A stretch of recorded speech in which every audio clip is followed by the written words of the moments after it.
Hidup Paulus itu setia, stabil, bagaimanapun keadaannya. Dalam Kisah 20 ayat 18-19 ayat ini berkata, sesudah mereka datang, berkatalah Paulus pada mereka, kamu tahu bagaimana aku hidup di antara kamu sejak hari pertama aku tiba di Asia ini. Terjemahan aslinya mengatakan, bagaimana aku hidup di antara kamu sejak hari pertama dan sepanjang waktu aku tiba di Asia ini. Dan sepanjang waktu dia setia. Dengan segala rendah hati aku melayani Tuhan. Dalam pelayanan itu aku banyak mencucurkan air mata. Banyak mengalami pencobaan dari pihak orang Yahudi yang mau membunuh aku. Beginilah dia hamba Tuhan. Menghadapi resiko maut, saudaraku. Begitupun tetap setia. Saudara yang tidak menghadapi resiko maut, pakailah kesempatan itu untuk berbuah banyak-banyak bagi Tuhan secara nyata. Jangan jatuh bangun. Paulus tidak ada jatuh bangun. Sama seperti Musa dapat pengalaman semak belukar yang menyala, dia dapat pengalaman jatuh dari kuda, dia ketemu Tuhan, sejak saat itu tidak pernah dia mundur. Amin saudara. Amin saudara. Mari kita miliki Zoe, sifatnya Tuhan, kesetiaannya Tuhan. Tuhan Yesus setia, biarlah kita juga setia. Tuhan Yesus setia artinya dia dapat diandalkan. Pada masa kesesakan kita berseru kepada Tuhan, Tuhan menjawab. Tuhan gak bilang sebentar ya, aku hitung dulu, hari ini kau udah berdoa atau belum? Oh kau belum berdoa, belum baca firman, gak ku tolong kau, gak ada gitu. Kapan kita berseru, Tuhan Yesus setia, dia menolong kita, dia dapat diandalkan. Saudaraku, biarlah saudara dapat diandalkan. Amin saudara. 2 Korintus 5 ayat 8-11. Hati kami tabah dan terlebih suka kami beralih dari tubuh ini untuk menetap pada Tuhan. Sebab itu juga kami berusaha, baik kami diam dalam tubuh ini maupun kami diam di luarnya, supaya kami berkenan kepadanya. Sebab kita semua harus menghadap tahta pengadilan Kristus, supaya setiap orang memperoleh apa yang patut diterimanya, sesuai dengan yang dilakukannya dalam hidupnya ini, baik ataupun jahat. Kami tahu apa artinya takut akan Tuhan. Karena itu kami berusaha meyakinkan orang. Bagi Allah hati kami nyata dengan terang. Dan aku harap hati kami nyata juga demikian bagi pertimbangan kamu. Bapak Ibu Saudara, biar Zoe menjadi nyata dalam hidup kita. Hidupnya Yesus jadi nyata dalam hidup kita. Kita tetap setia dalam kekurangan, dalam kelimpahan, dalam kesenangan, dalam persoalan, dalam penderitaan. Filipi 4 ayat 12. Aku tahu apa itu kekurangan, aku tahu apa itu kelimpahan. Dalam segala hal dan dalam segala perkara, tidak ada sesuatu yang merupakan rahasia bagiku. Baik dalam hal kenyang maupun dalam hal kelaparan, baik dalam hal kelimpahan maupun dalam hal kekurangan. Dalam penderitaan, dalam stres pun, biar itu jadikan kesempatan untuk mengeluarkan Zoe tadi. Zoe tadi justru menjadi semakin nyata.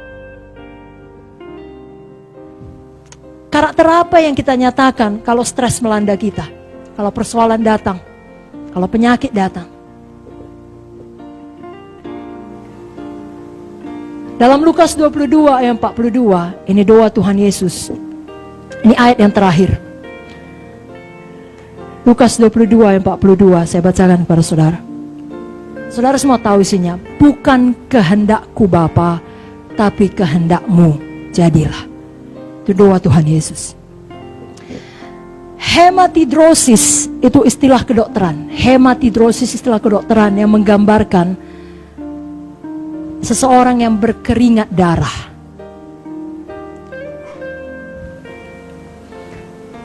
Ini sangat jarang terjadi.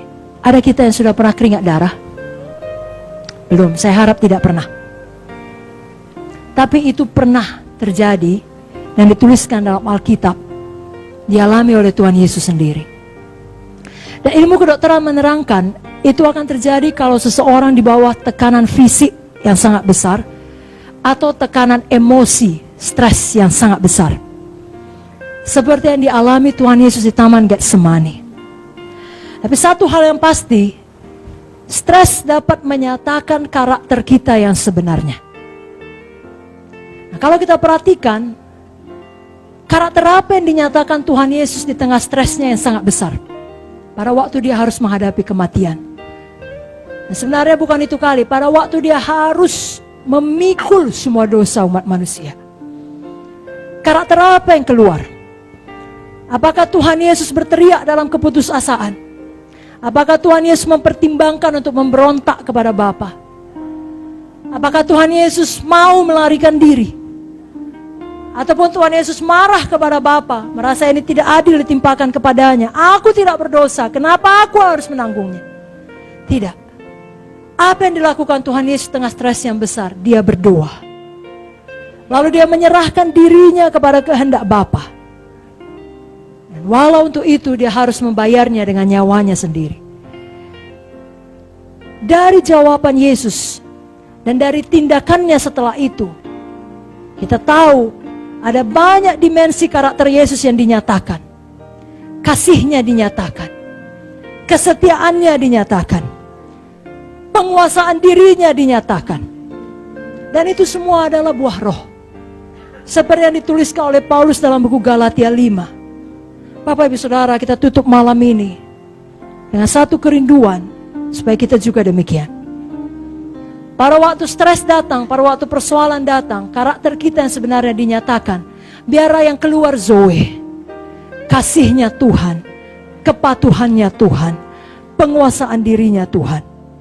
Jangan kalau stres datang yang dinyatakan kehendak daging kita, keluar amarah, keluar percideraan, keluar perselisihan, keluar iri hati, keluar kepentingan diri sendiri. Jangan demikian.